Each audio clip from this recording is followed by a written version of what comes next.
Hey guys, welcome back to the Sporty Panda channel. So today I want to talk about how to use Badger Boost on the Arbitrum L2 network. So um, the reason why I potentially like Badger for a potential future bear market is that you could get up to triple digit yield on your Bitcoin. But notice how I put up to uh, in all caps because there is a catch to this, and also in case of a future bear market, I kind of want like some safer places to kind of park like my Bitcoin, so that at least like get some yield while um you know the the price itself of Bitcoin might be decreasing. So we don't know like how bad the bear market is going to be until after the fact, but at least I want to offset some of the damage because I do plan to hold on to Bitcoin, well, pretty much for life, assuming it never gets hacked by a quantum computer or whatever. But let's just continue on to the slide. So as I mentioned before, there is a catch. Badger is on both Ethereum and Arbitrum, but you know on Ethereum, the L1 network, the fees are just ridiculous. As you can see, like 167 is like considered like, I guess, normal, quote unquote, and it's just too brutal for, I think, a lot of retail crypto investors or traders. And even on Arbitrum on their L2. Even though it is cheaper on Arbitrum, it's not like that great either. But it's still, it's still some savings. So that's why I decided to like at least try out Badger on the Arbitrum network instead of Ethereum, because even though Badger and L1 has a lot more things to play with, I think you really have to have like a large, or willing to commit like a large portion of your portfolio in order to make the gas fees worth it. So that's why I wanted to go over an Arbitrum. So there's a few things that you need in order to use Arbitrum Badger. So first, you actually need to kind of like make the most out of Badger. Like you need like the actual Badger token itself. So I used something called Swapper. I haven't heard of it before. I started looking into like the vaults, and I noticed like there was something called SWAPR, and then they have like some pools. So I'm assuming it's safe. I haven't like I'm not that technical, so that I can't tell if there's like potential like rug pull uh activity on like Swapper, but so far so good. I haven't heard of any hacks on Swapper, but I'm willing to commit like a small amount just to test it out. And it seems like the only pretty much like the best game in town in order to swap for Badger. So I decided to put like a small amount of ETH converted to Badger so I can have like the native token. And basically what I'm like Badger is basically I guess if you in the future, like if you ever want to send it back to mainnet, you could probably use it for governance. On Arbitrum though, it's not, you can't really do much for it. It's just to like kind of boost your yield.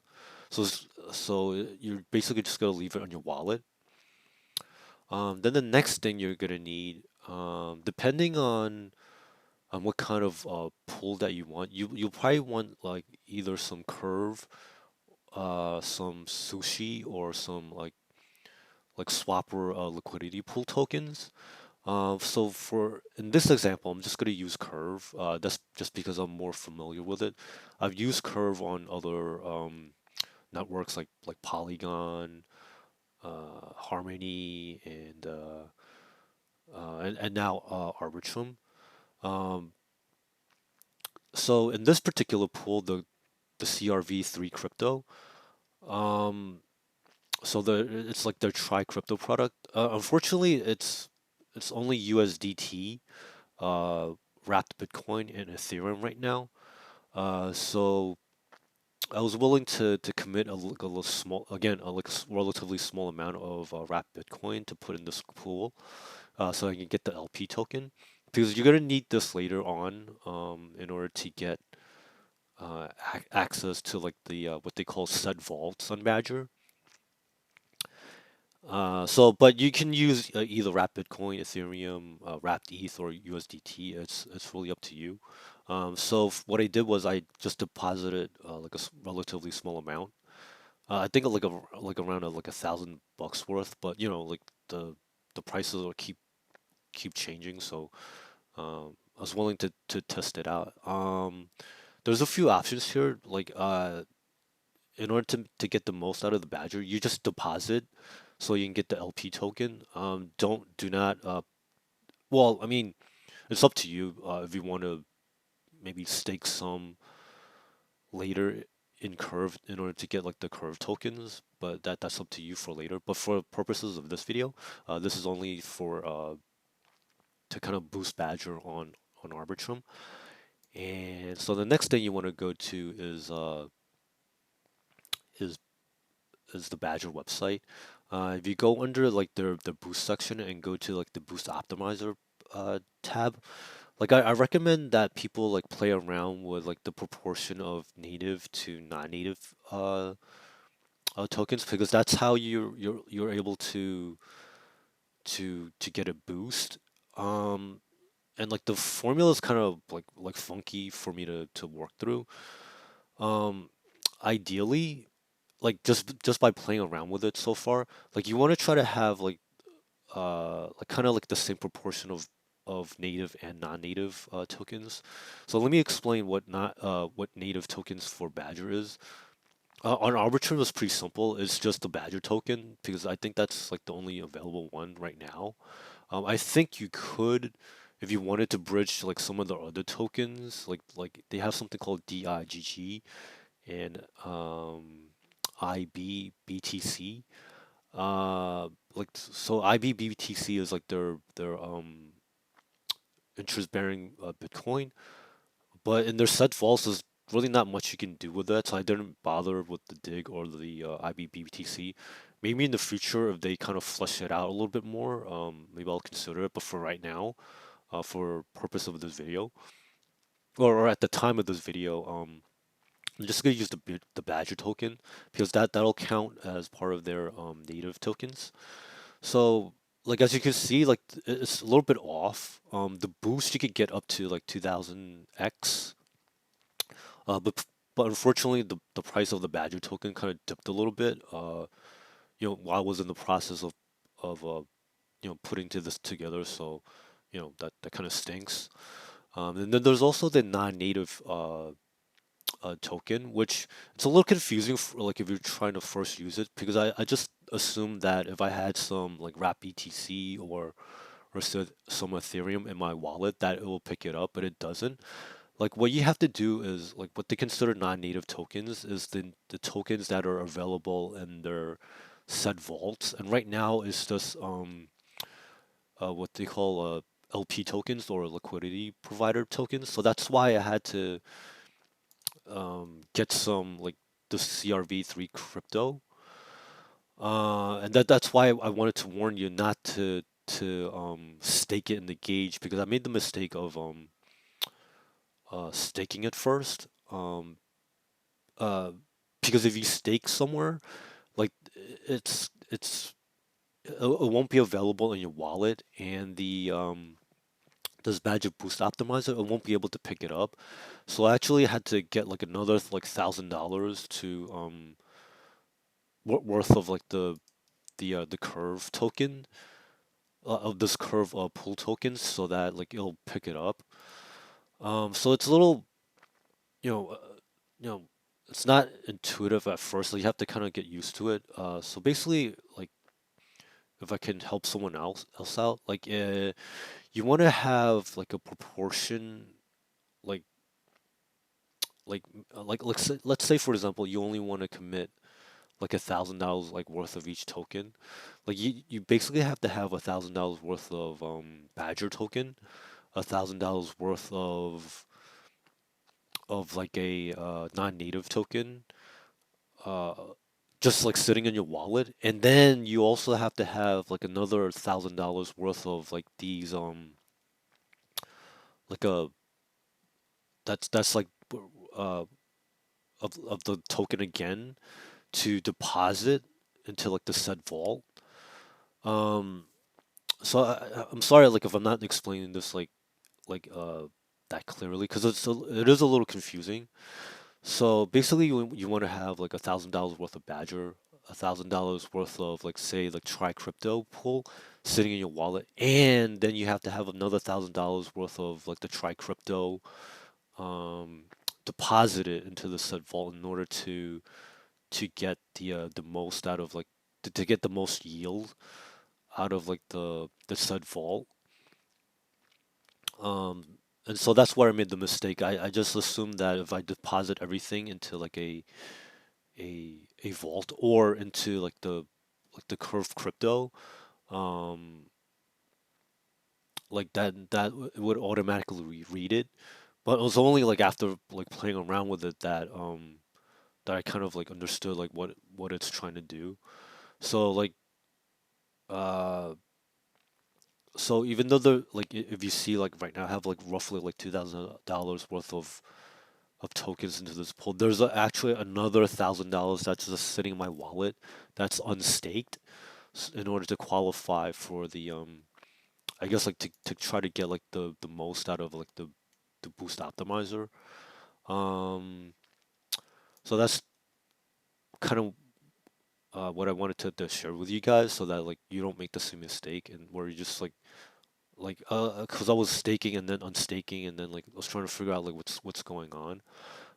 But it's just to save yourself like a few dollars and like just like the fees. So basically you want to have like what because there actually is more said vaults besides this. There's also like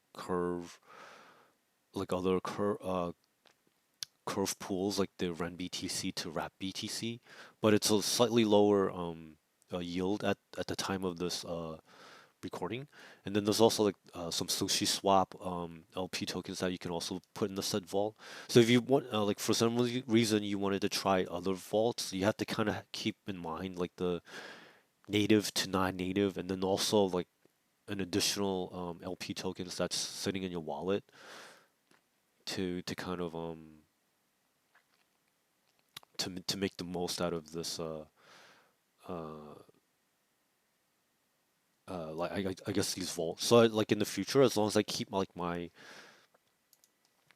uh like the native to non-native tokens like I guess roughly 1 to 1, um you'll get like a higher like boost optimizer. But again, like I would recommend like just playing around with it to see what you can get away with.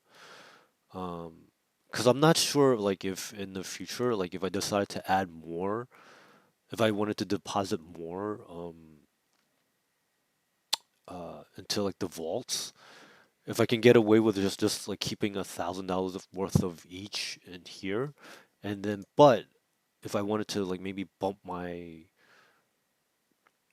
stake up in here to like let's say like another $2,000, if that's gonna throw off like my ratio, um, s and like cause my like Badger boost to kind of like decrease. But that'll be like the subject of like another video. Um, I don't want to like commit too much money just yet, because I think it is interesting that you can because like if you just like deposit it into Curve, you'll just get like roughly like 20%. But if you're willing to to support like Badger by buying their native token and then also getting like another additional set of like pool tokens like just sitting on your wallet to maintain like that proportion of native to non-native tokens, um, to see if it's worth like getting like almost triple digit yield. Uh, I wish there was like a easy calculator to do all this, but like I think for now, like you probably have to play with the native and non-native. Um, like I guess like $3,000 isn't that much. Um, but I wanted to kind of like test it out and like play around with it, and then also share with you guys. So in case like you guys like also want to take advantage, since Arbitrum is a little bit cheaper than Ethereum mainnet. Uh, and, it's up to you. Like so like if you have like some extra like wrap Bitcoin, because I think like as the bull market's starting to like slow down. I want to like start moving more and more money into like safer like products. Like I think in a bear market, like Bitcoin and Ethereum will still hold up. I think Solana, Terra, and maybe Avalanche will still be around too. But other ones like maybe like Phantom and then like Polygon and Polkadot and Harmony, they might. I don't know. It's still up in the air. It depends on how well people market themselves and how much like how many good projects are around on those other contracts. But I think like I'll probably stick with like Bitcoin, Ethereum, Solana, Terra, and then and maybe Avalanche as my like future chains that I want to support in a bear market, because I think those will probably be around longer. But that's just my guess. But anyway, um, some caveats and some like kind of potential risks. Like there's also always contract risk because like you're going through like a few dApps. So like when you're interacting with different dApps, like there could be like a potential contract risk, and then like you know unfortunately there could be hacks as well. But that's like normal for most in most of DeFi. Like again, like the projects are still in progress. Arbitrum itself might not be around in another few years. It depends on what other L2s like how they do, because like there's also CK Sync that should be coming soon. Same thing with I think Starknet, and then also like Polygon itself, like they recently bought out Hermes, so it'll be interesting to see how like these ZK rollups do, or zero knowledge proofs do. And then there's also I guess like Ethereum itself. Maybe I don't know. Maybe like early 2023 is when we'll have finally have like a fully sharded Ethereum 2.0. But I mean that's still a long time away. So like a lot can happen. Like the whole thing could just collapse. So we'll see. So again, just to recap, like what's the catch? You know, unfortunately, Ethereum like gas price is still high, even on Arbitrum. So just to give you an idea, like approvals and deposits and then swaps cost me between like $5 and $7. But this is like during like off peak or so-called off peak times, like during the weekends. It does dip a little bit, but it's still like between like when I was doing the swap like all the transactions, they were between like 75 and 77 Gwei, and then and then like you can always get like these like nasty like gas spikes, and then like because I remember I finished depositing into like Badger, and then all of a sudden like the gas prices like spiked up to like almost like 545. I mean it was pretty nuts. But anyway, like my total all-in cost on like $3,000 worth of like test transaction cost me about like $45. And that's just like transaction costs. On Ethereum, it probably would have been like $450. So like that's definitely not worth it. But like on Arbitrum, at least like it's still kind of reasonable. I mean, it's still a bit pricey compared to like other chains, but it is what it is. I'm hoping Arbitrum will still be around for a while. Um, and then hopefully, as time goes on, like the gas prices should decrease. There's like supposedly this Arbitrum Nitro that's coming out, like the supposedly coming out like the end of November. So maybe that'll help. And then just to warn you, it might take some time to build an adjusted position because depending on like gas prices, you might not even feel like playing around on Badger. So like it's up to you. Like try to catch it when like the gas prices are you know comparatively low. Um, it's pretty upsetting, but I guess it is what it is. And then also keep in mind like I guess on the Bitcoin side, like the yield that you see, like if you hover, like if you go in like the set vault itself, like if you hover over like the ROI, you'll notice like most of the yield is coming in the form of like Badger tokens. So it's like for myself, like once I accumulate like a decent size, like maybe once a month or maybe once a quarter, like I'll convert it into either Ethereum or like wrap Bitcoin. Uh, just to like, because I don't know how well Badger will perform because like I mentioned before earlier in the video, like the Badger price dipped, so that caused like my proportion of like native to non-native tokens to decrease. So like that'll also like hurt my yield. And then also like if you also want to like look at the Try Crypto pool right now on Curve Arbitrum, like the stable coin is only USDT, whereas in other platforms I noticed like they included like DAI and then uh a USDC so that to kind of spread some of the stable coin risk. So that's one thing I don't like about this particular pool. So hopefully like you know USDT doesn't like lose its peg, so that could hurt as well.